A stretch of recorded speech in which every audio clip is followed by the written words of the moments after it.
I'm Tracy Townsend, and I will be bringing you through this week's top stories. In the news around Columbus this week, 10 TV's Colin Dorsey talks with experts about what it takes to buy a home in Central Ohio. And one mother demands justice after her son was killed in a crash in Dublin. Plus, Tara Jabor shares why some Ohio State nurses took to the picket line to rally for change.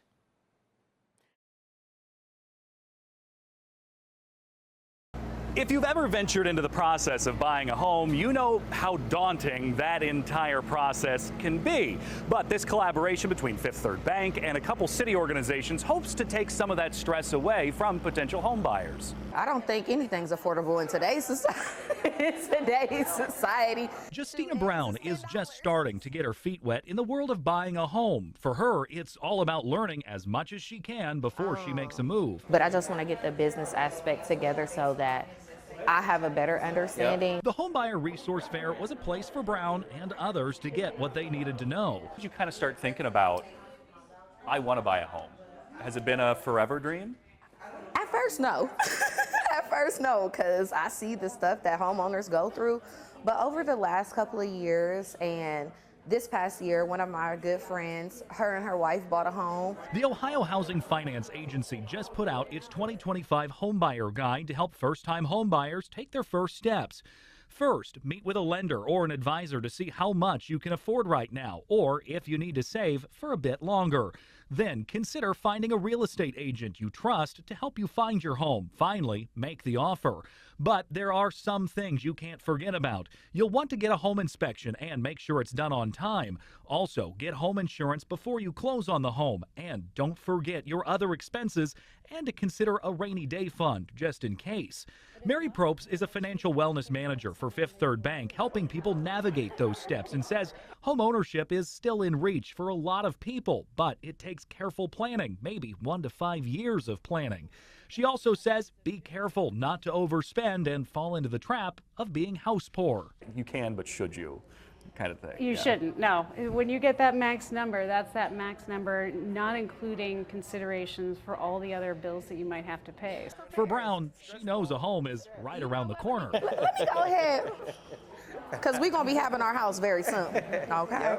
If you missed today's, don't worry. There's a number of these going on throughout the week. I've got the times and locations of those in this story on our website, 10tv.com.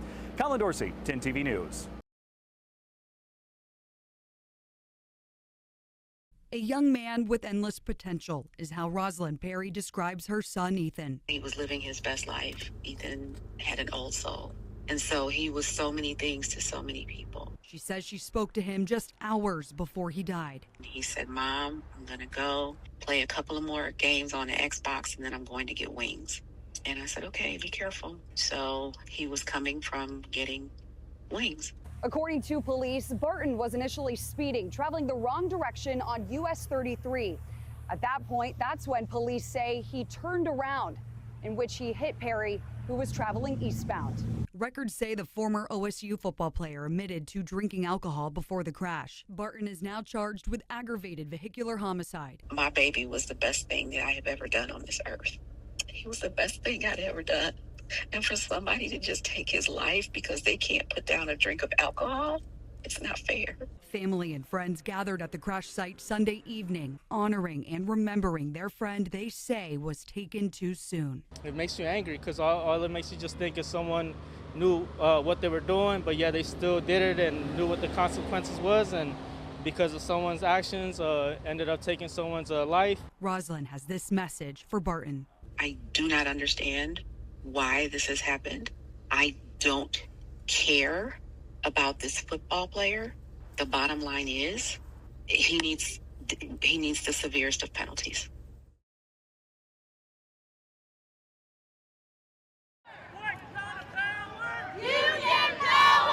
Nurses from Wexner Medical Center protested outside the hospital for 2 hours this morning, letting their voices be heard. We have renowned surgeons. We also have renowned nursing staff, and we want OSU to recognize that for what it is. The nurses are in contract negotiations with the hospital, and one of their demands is more security. We have seen an exponential increase in workplace violence since the pandemic. So we definitely want everyone to be safe, not just our staff, but also the patients and visitors that come into our hospital. The nurses want more metal detectors, which the hospital says they will be adding more later this summer. But they also want hands-on help. But we're asking for help with the security presence because they're also short-staffed. So if they're short, then we're still waiting for help when we need more assistance. The union is also asking for nurses to get paid more for their life-saving skills. We're asking for fair wages. We want to be paid what we're worth. We are behind the market in comparison to our leading competitor hospitals. Wexner Medical Center released a statement saying in part, quote, "We believe we're making good progress at the bargaining table, having reached tentative agreements on a number of topics. We truly appreciate the passion and engagement our nurses bring every day, and we look forward to reaching a fair contract that achieves our shared goals," end quote. The nurses say they won't stop until they reach a fair agreement. We have dignity in our work, and we want to be respected for what we do.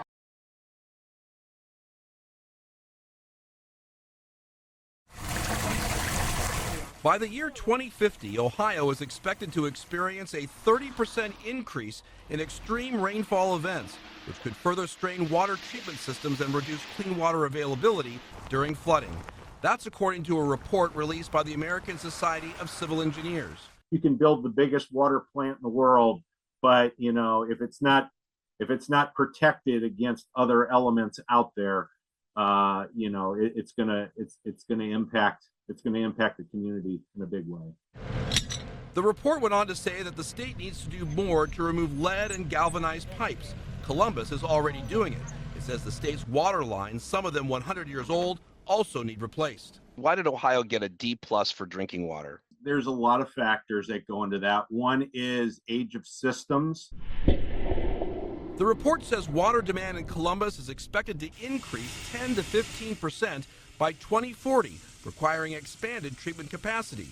Columbus is addressing that with its fourth water plant off Home Road. Storm water runoff is also a statewide issue. Columbus's $250 million Lower Olentangy Tunnel is addressing that. The report says Ohio water systems need an estimated $16 billion in investment to maintain capacity and meet growing demand. Where are we going to get the money for that? Yeah, that's a good question. Are you advocating for more federal funding to help states deal with the struggles and the challenges involving providing clean drinking water? Yeah, I'll say, ASC, we're always advocating for additional funding for infrastructure. This report raises concerns about the cost to consumers to pay for clean drinking water. It says over the past 2 decades, user fees have risen double the rate of the Consumer Price Index. Kevin Landers, 10 TV News.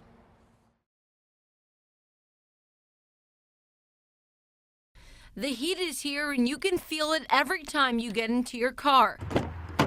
Chris Moore, the battalion chief with the Upper Arlington Fire Department, says the temperature can rise drastically in your car in just a few minutes. On a day like today, sunny, 95, we can see temperatures over 130 degrees inside a closed car, and the rate of temperature rise is very quick, so 2 degrees a minute. We decided to see how quickly our car could heat up in about 10 minutes. The first temperature, about 101 degrees. 10 minutes later, we came back and the thermometer read 117 degrees, a 16-degree difference in just 10 minutes. Chief Moore says never leave your child or pet inside of the car during these extreme temperatures. Even a 5-minute interval, we're going to see a huge temperature increase, and we can start to see symptoms of heat exhaustion or heat stroke in that interval with certain kids or anybody that has a medical condition. Moore says if you see a kid in a locked car that is not running, do something right away. We want to call 911 immediately so that we can get responders on their way, and then it is a very good idea to check inside the local businesses, see if you can find the owner or driver of the vehicle, because we do need to get that pet or person out of that car as quick as possible. Always check your back seat before leaving the car, and if you have to, put a purse or a backpack in the back seat. That way you don't forget to check.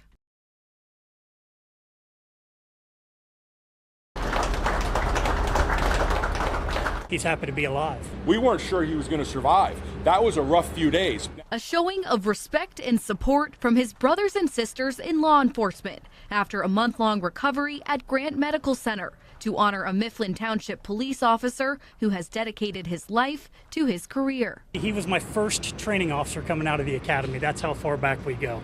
He trained me how to be a cop.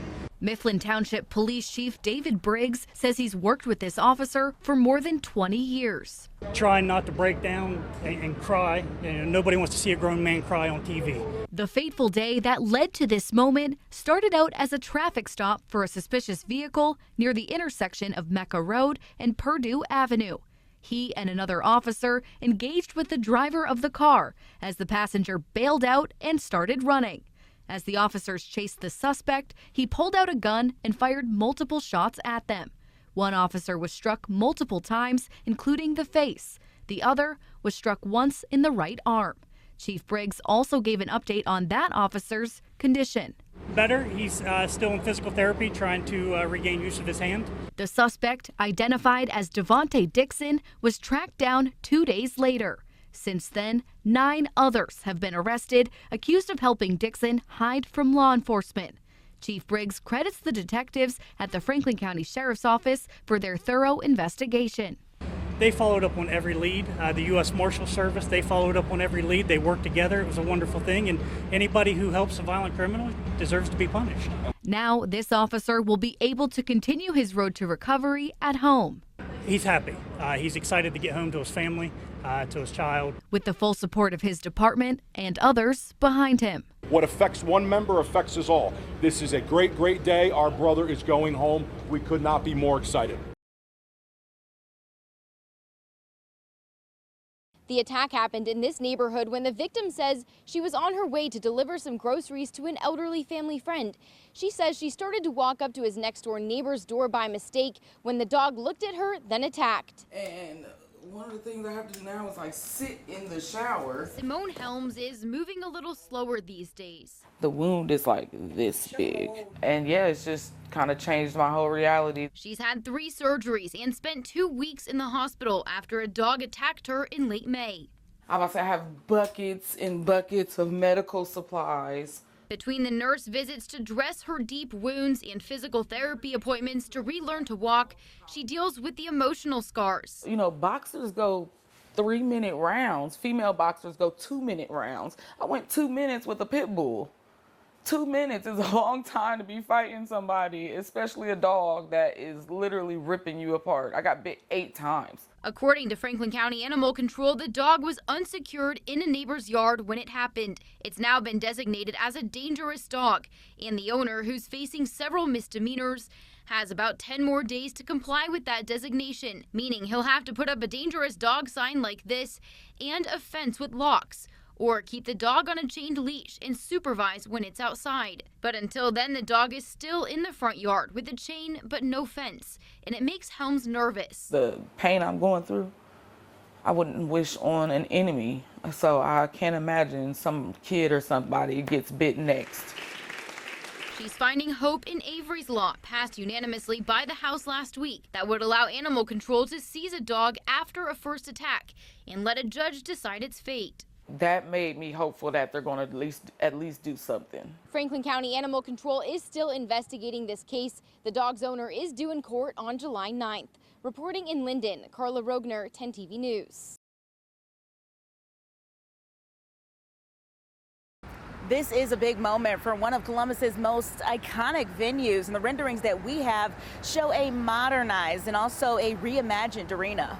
Take a look at this new main entrance. It's expanded by 30 feet with an outdoor terrace and new food hall on the 4th floor. Inside, the renovation includes LED upgrades, more escalators, and a relocated team store. There's also a long bar so fans can grab a drink without missing a moment of the entertainment on the floor. We're told the goal is to focus on accessibility, connectivity, the fan experience, and upgrading amenities.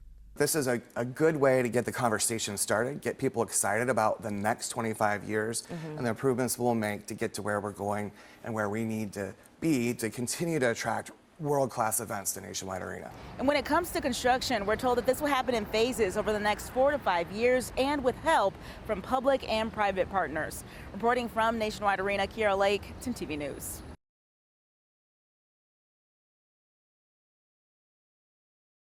The Ohio Department of Transportation bringing a community in Delaware County together to discuss traffic. But there is a lot of traffic because of all the growth on 23. With continued growth comes more traffic. And with more traffic comes new threats to safety in areas not properly designed for it, which is now the case at the intersection of US 23 and Cougar Road. Have you personally seen any crashes along 23 or? Oh yeah. Oh yeah. We see them all the time. A recent study by ODOT says between 2021 and 2023, there were 30 crashes at the intersection of US 23 and Cougar Road. People don't want to stop for the light. When I'm coming down and the light turns yellow, I stop and people pass me and run through the light. It's stupid. But now, possible solutions are in the works in the hopes of reducing that number. ODOT has developed 3 options for the community to weigh in on. Alternatives 4, 5, and 6 include the use of bridges and ramps to mitigate the problem. We're trying to look at reducing conflict points, whether that's left turning and trying to eliminate T-bone crashes or potentially right turns onto 23. But the feedback varies. If they have to do anything, alternative 4 is the best because it achieves what is needed. The others take too much property, too many roads. Behind me is the intersection where those improvements would be made, which many say is a higher priority because of the number of teens driving down this way to get to Buckeye Valley High School, which is just down Cougar Road. I just worry about the school kids. You know, there's a lot of kids going through here and stuff, and I just kind of worry about their safety. And most can agree. I'd rather have the least amount of interruption but still achieve the same goal. In Delaware, Carly Dion, 10 TV News.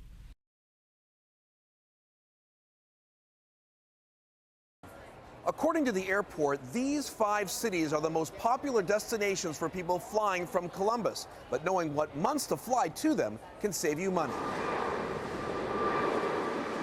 According to travel experts, this year is a good year to fly both domestically and internationally. We are seeing average price of airfare down 7% year over year.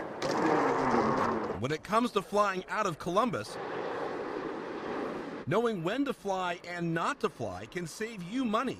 We looked at the most popular round-trip flights leaving John Glenn International. Flying into one of New York's 3 airports in July will cost you about $253 for one person round trip. It will cost you about $15 more if you wait until December. Flying to Orlando next month will cost you about $249 per person round trip. You'll pay almost $300 more if you fly in December. Chicago in July will run you about $268 per person. Fly there in December, it jumps to $356 per person round trip. A flight to Fort Lauderdale from CMH in July was about $272. It's $519 if you wait until December. Heading west to Los Angeles in July, you'll pay $379 round trip per person. That flight jumps to more than $400 if you book in December. That's about the same price to fly to Europe. Roughly $400 from major hubs to Europe, for example. You know, those are prices that, again, we typically would not find this late in the game. Paying attention to prices is not the only issue travelers have to keep an eye on. Since 2021, more than 300 cell phones were left unclaimed at CMH, according to data from the airport. 82 of those phones were discovered at the TSA checkpoint. Most were found in Concourse B, where most planes depart. Keep all of your valuables in a zippered inner compartment. Don't just throw them in the bin. This year, the airport says cell phones that are not claimed within 90 days will be sent to Goodwill, where the data will be wiped and resold. Reporting from the airport, Kevin Landers, 10 TV News.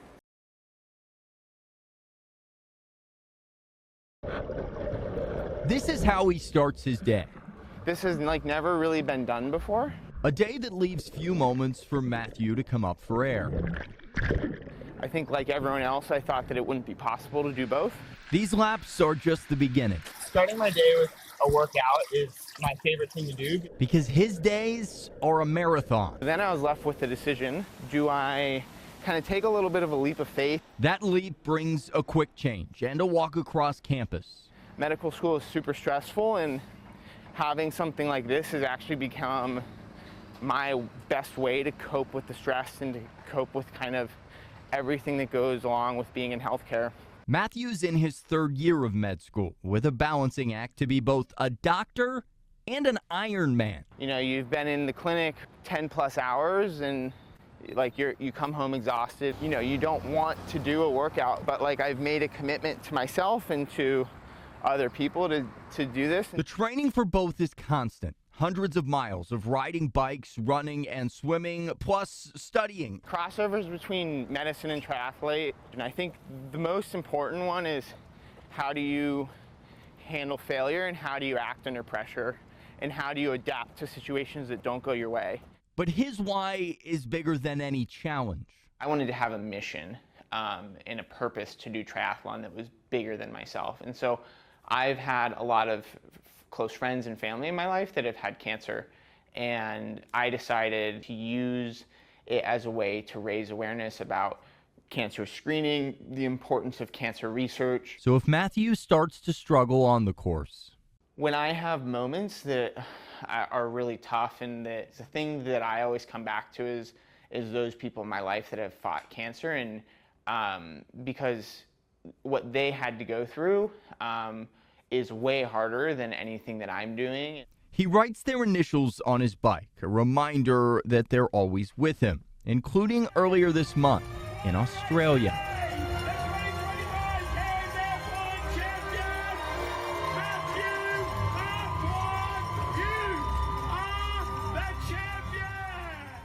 What I found to be the most, fulfilling aspect of that is the fact that I'm now starting to become an inspiration to others and a role model to others. And that's a position that I never thought that I would be in and that I don't take lightly at all. A quick celebration, but then it's back to work and back to that marathon of a day that starts in the pool and finishes with a late night ride to get ready for tomorrow. Now, Matthew is combining med school and being an Ironman. He's currently working on something called the Surgeon Athlete Project. The goal is to explore how lessons athletes learn, like training and recovery, can be applied to surgeons to help them perform better during operations and recover more effectively between surgeries. I don't know how he balances it all out, but I think that medal is proof it's clearly working.